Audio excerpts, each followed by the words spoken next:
मेरे तमाम ही देखने और सुनने वालों को मेरा बहुत सारा सलाम और ढेर सारी दुआएं। उम्मीद है कि आप वो बिल्कुल ठीक होंगे और मैं भी बिल्कुल ठीक हूँ। और जो आज रेसिपी मैं आपके साथ शेयर कर रही हूँ वो बहुत मज़ेदार है, बहुत ही आसान है और बहुत ही कम चीज़ें इसके लिए ज़रूरत है हमको। तो चलिए जी किचन में चलते हैं और देखते हैं कि हमें क्या बनाना है। हम बना रहे हैं नान खटाई, और नान खटाई के लिए जिस चीज़ों की हमें ज़रूरत है वो बहुत ही मुख्तसर सी हैं। उसमें है देसी घी मैंने लिया है, बेकिंग पाउडर लिया है, आइसिंग शुगर ली है और लिया है मैदा।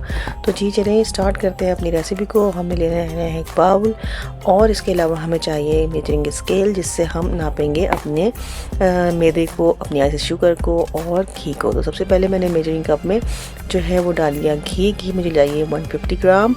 ये देखिए मैंने स्केल पे देख लिया है, ये आ गया 150 ग्राम। तो मैंने 150 ग्राम जो है वो देसी घी ले लेना है। इसके अलावा शुगर ले लेनी है, आइसिंग शुगर लेनी है। आइसिंग शुगर मैंने ली है 75 ग्राम। तो देखिए 75 ग्राम मैं इसको नाप लेती हूँ स्केल से, और जनाब अली बस इसके अंदर डाल देंगे। और ये इतने मज़े से बन जाती है, झटपट, कोई टाइम नहीं लगता है इसके अंदर, और ये बहुत ही मज़ेदार खस्ता बनती है। तो जी इन दोनों चीज़ों को हमने मिला लिया आपस में और हमने बीटर की मदद से इसको बीट कर लेना है। आप इसको पहले मिला लें अच्छी तरीके से, ऐसा ना हो कि ये उड़ने लगे और आपकी किचन को कर दे गंदा। तो ऐसा हम बिल्कुल नहीं करेंगे, अच्छी तरह से उसको बीट करेंगे। जो चीज़ साइड पे लगी है उसको बीच में कर लीजिए और सबको अच्छी तरह मिक्स कर लीजिए। जब ये अच्छी तरह मिक्स हो जाएगी तो हम इसके अंदर ऐड करेंगे मैदे को। मैदा हमने कितना लेना है? मैदा हमें लेना है तकरीबन 200 ग्राम से लेकर 225 और 230 ग्राम तक। ये आप देखेंगे कि अपनी जो है मटेरियल को, अपने बैटर को कि वो किस तरह है। अभी मैं आपको दिखाती हूँ हमें क्या चाहिए, कितना हार्ड होना चाहिए, कितना पतला होना चाहिए, कितना गाढ़ जो है वो सख्त होना चाहिए। ये देख लीजिए मैंने पहले थोड़ा थोड़ा करके मिलाऊंगी इसको। और क्योंकि ये बाहर रखा हुआ है रूम टेम्परेचर पे घी है तो वो भी मेल्ट हो रहा है। तो जनाब जहाँ सर्द इलाके हैं वहाँ तो ये चल जाएगा, लेकिन जहाँ गर्मी ज़्यादा पड़ती है तो ये बहुत ज़्यादा जल्दी जो है वो मेल्ट होना शुरू हो जाएगा। तो आप इसको फ्रिज में रख के पहले घी को उसके बाद निकाल के इसको बनाएं। देखिए मैंने इसको मिक्स कर लिया, बड़ी जल्दी मज़े से मिक्स हो जाएगा। और जैसे जैसे आपको लगे कि और मैदे की ज़रूरत है आप इसमें ऐड कर सकते हैं। तकरीबन 250 ग्राम तक आप इसमें ऐड कर सकते हैं अकॉर्डिंग टू योर बैटर। तो ये देखिए ये मेल्ट हो रहा है। तो मैंने इसी स्टेज पे इसके अंदर जो है 2 चुटकी के करीब जो है वो मैंने इसके अंदर पिसी हुई जो मेरे पास एक इलायची पाउडर था वो मैंने इसके अंदर डाल दिया। अब मुझे फिर भी पतला लग रहा है तो मैं थोड़ा सा इसके अंदर मैदा और ऐड करती हूँ और मिक्स करती हूँ।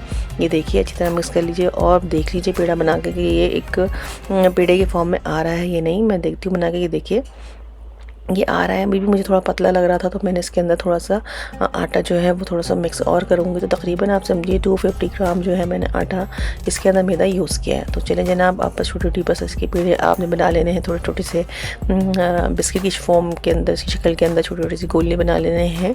ये देखिए छोटी छोटी से, क्योंकि ये फूलेंगे। इसके अंदर हमने बेकिंग पाउडर भी डाला है तो ये थोड़ा सा फूलेगा। तो बस इसके अंदर आपने बेकिंग पाउडर जो मैंने डाला है इसके अंदर हाफ़ टेबल स्पून डाला है। तो बस आप हाफ़ टी स्पून खाने का चमचा वो डालना है, हमें टेबल नहीं टी स्पून।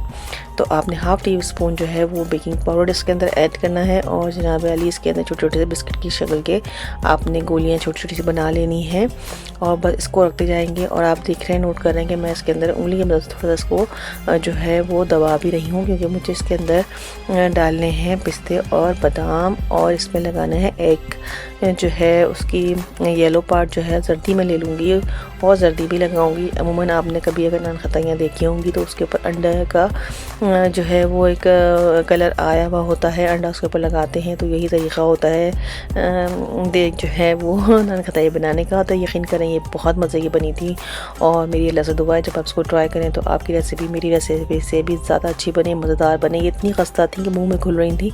बस देखिए इस तरह मैंने उंगली की मदद से इसमें थोड़ा सा जो है वो दबा दी है उसको बीच से। और इसके अंदर मैं लगाती हूँ एग की जो जर्दी होती है वो लगा देती हूँ अंडे की। ये देखिए इस तरह से मैंने लगा दिया, सब में लगा देंगे बड़े आराम से। और ये बड़े झटपट बन जाती हैं, कोई इसमें टाइम नहीं लगता। मैंने ओवन को प्री हीट कर लिया 350 फ़ारेनहाइट पे। और जनाब अली ये देखिए बस फटाफट से ये हो जाएगा और जनाब भी हमारी जो है वो ओवन जो है प्रीहीट हो चुका है। तो बस इसके अंदर मैंने लगा दिए बादाम और लगा दूंगी पिस्तों को भी इसके साथ डेकोरेट कर दूंगी, तो एक अच्छा सा लुक आएगा, इसकी शक्ल भी बहुत अच्छी सी बन जाएगी। तो बस जनाब इसी तरह सब में लगा दीजिए पिस्ते और बादाम को। ये आपके एडिशनल है, आपको लगाने तो लगाइए, नहीं लगाना चाहते तो ना लगाइए। इसके अलावा अंडा भी लगाना चाहें तो लगाएं, नहीं लगाएंगे तब भी बिस्किट बन जाएंगे।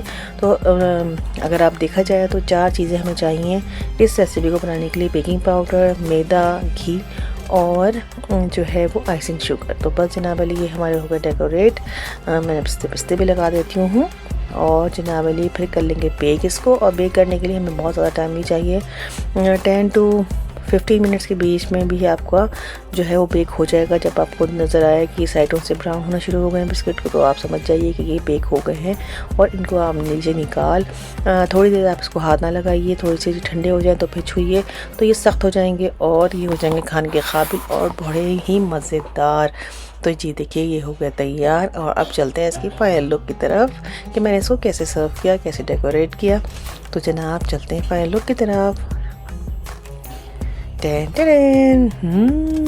ये देखिए ये किया मैंने इस तरह इसको डेकोरेट और ये लग रहे थे बहुत ही मज़ेदार खाने में। बस अल्लाह से दुआ है कि आपको ये रेसिपी पसंद आई हो। और इसी के साथ दीजिए मुझे इजाज़त, इस उम्मीद के साथ कि फिर होगी आपसे मुलाकात एक मज़ेदार सी, अच्छी सी, आसान सी रेसिपी के साथ। अपना और सबका बहुत ख्याल रखिए, खुश रहिए, पॉजिटिव सोचिए और स्पेशली अपनी सेहत का बहुत ख्याल रखिए। आपने मेरी वीडियो को लास्ट तक देखा, इसका भी बेनता शुक्रिया। अगर वीडियो पसंद आई हो तो अपने दोस्तों के साथ इसको शेयर कर दीजिए, सब्सक्राइब कर लीजिए और अपने फीडबैक भी ज़रूर दीजिए। इसी के साथ चलती हूँ, फिर मिलूँगी, जल्दी ही मिलूँगी। अल्लाह हाफ़िज़।